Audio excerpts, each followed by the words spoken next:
Horror doesn't need to be scary to be objectively good. Many of people's favorite films of all time are slashers, movies about a mascot terrorizing a cast of characters before they are felled themselves. These films are great, but they're rarely scary. The scariest of movies achieve their goal of frightening the viewer by making the viewer a victim to the terror themselves. This may be through disturbing body horror, psychological horror, or simple jump scare horror. For example, which of these two clips have a greater impact on you, the viewer?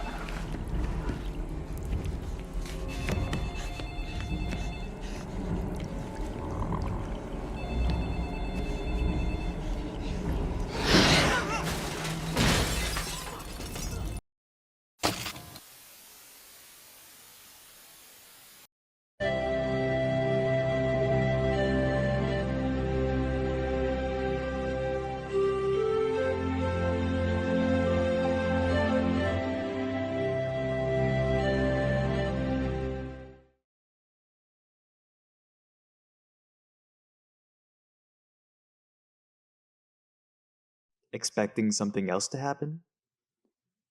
If so, what you are experiencing right now is tension. If you don't understand, let me preface the remainder of this film by stating that at any point, this playback may be interrupted by the sudden appearance of a supernatural entity. So here's the jump scare warning.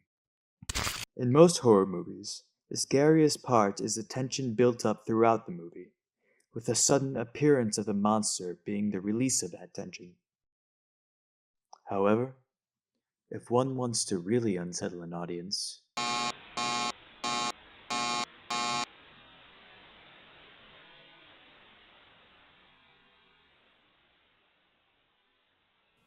And the viewer just sits there, guard up, heart racing, breathing slowed or even halted, eyelids reclused back into their slots. The skin tingles, suddenly aware of every square inch of clothing touching it, making sure there's nothing else lurking on the clammy surface. The tongue wriggles, tasting every tooth to make sure nothing is amiss. The throat feels all the saliva dribbling down its dank walls. Toes curdle up, rubbing each other for comfort. Parts of the body begin to itch for no reason. Every part of the body tries to figure out what it needs to do to stay safe from a threat that might not even exist. Until the tension passes.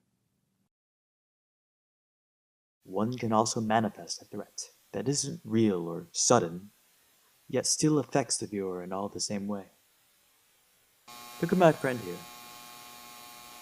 Now why don't you come a bit closer?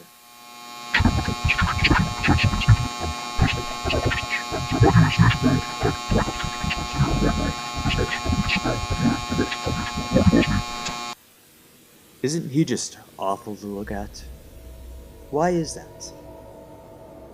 Put simply, it's because your silly little brain can't figure out if this thing is a human or not.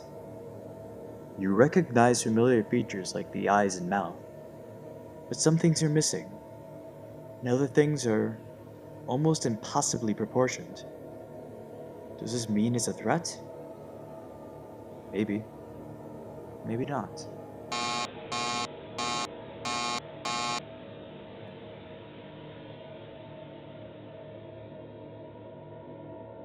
The uncanny valley rapidly builds tension within us, in preparation for whatever might happen, even if nothing does.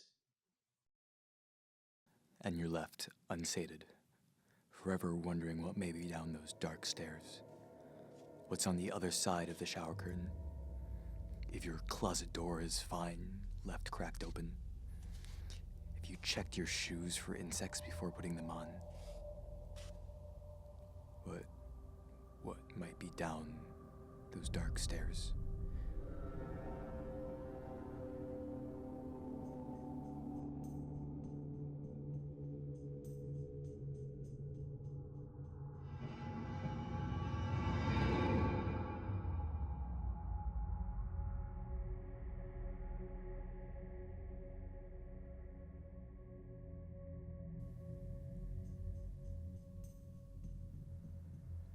Maybe we'll never know. What about that entity that I warned you about? Will it ever appear?